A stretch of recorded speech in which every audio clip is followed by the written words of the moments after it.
I've also spent some time in Kenya. I really love Kenya, and it's got a really awesome poetry scene actually. So if anybody ever finds himself in Nairobi, get in touch, let me know, I'll tell you who to check out.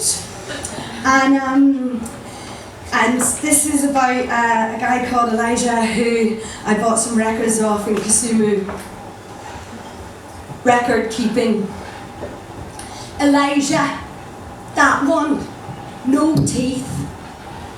Gesturing to my pristine mouth. Then my arms make 12-inch circles. Now the Matatu drivers are getting me.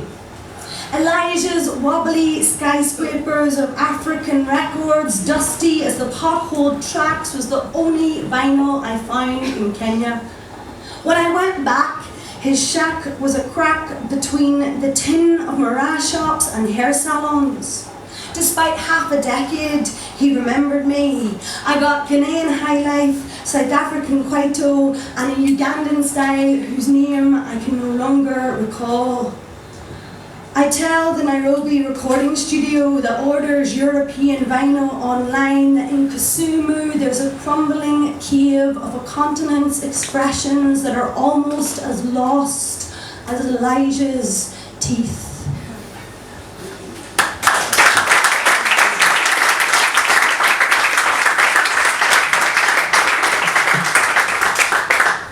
And so I was really happy to get here on Friday because there was the referendum, and I'm really excited to be here today because tomorrow there's the march. I think 2 o'clock from Writers Square.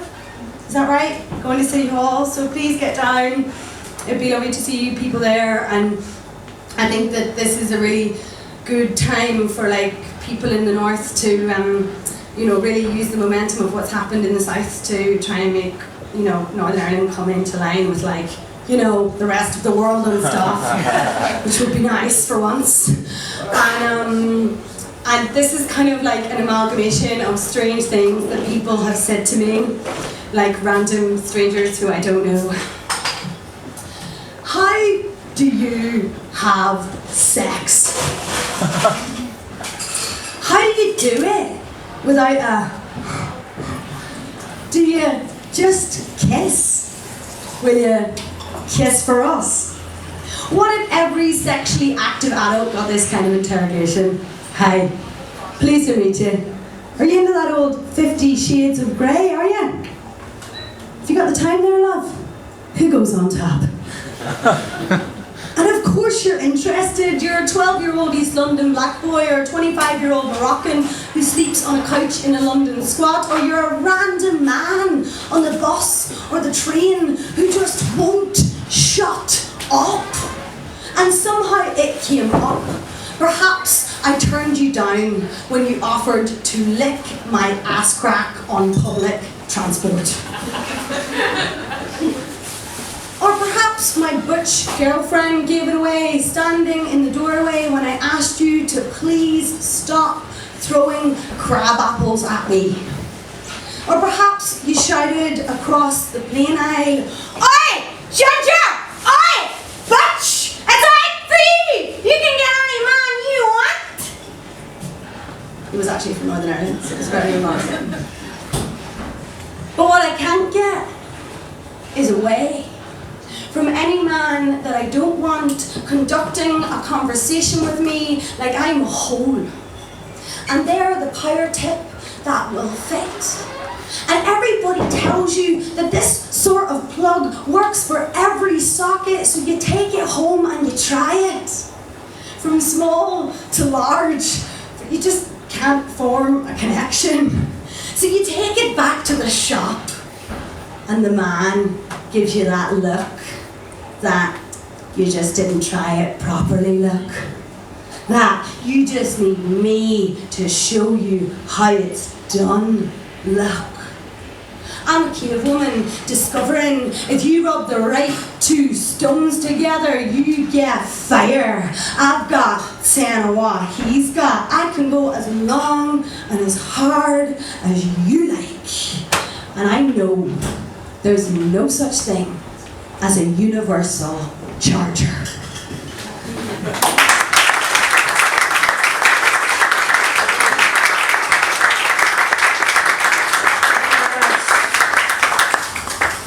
And yeah, and that feeds into a lot of I guess it's not really a sexuality thing. In a lot of ways, it's also a gender thing. And here's a little poem. Sisters trim. Is there a Rumpelstiltskin who'll pay to wear my honey? My bonnet of gold straw, my getaway do gets me extra chips. My hair gets coos. Same with my mother. They shaved a patch on the operating table. She woke up, half her body paralysed, concerned about her hair and her now scissored, self-embroidered coat. My sister is carrot gold, dyed her ginger purple. I only did my tips with the same bottle bought in America at 15. How much can be spun from my straw? No more strangers groping my mane. How many millers' girls sell their young to crown their head with my veil? When will the daughter become queen for her head instead of her crown?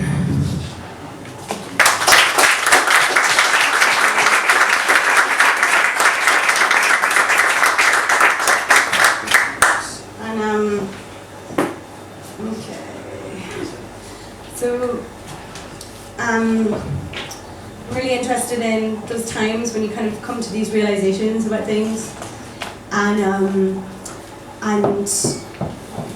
also I really want to like come back and do more stuff in Ireland. And I've been away for 12 years now, and I mean I always come back, but it's like 4 times a year, 3 times a year, like 2 days, and kind of collapse on the couch and then fuck off away again. So it's been really nice to like be here and like work here and do stuff here. And so this is kind of about that, I guess. The moment, cocooned in the green of Clapham Common, embracing the trees like lost, gnarled granddads, bigger than I've held on my island, ringing out, how is this public, common, unwalled, unfenced by flagpoles, unhidden by hedges, permanent as cliffs, this land unsplintered yet forged from ricochets now shelters me, since all the grandad trees of my home place are felled. Do I graft myself to this foreign orchard, or go home and replant?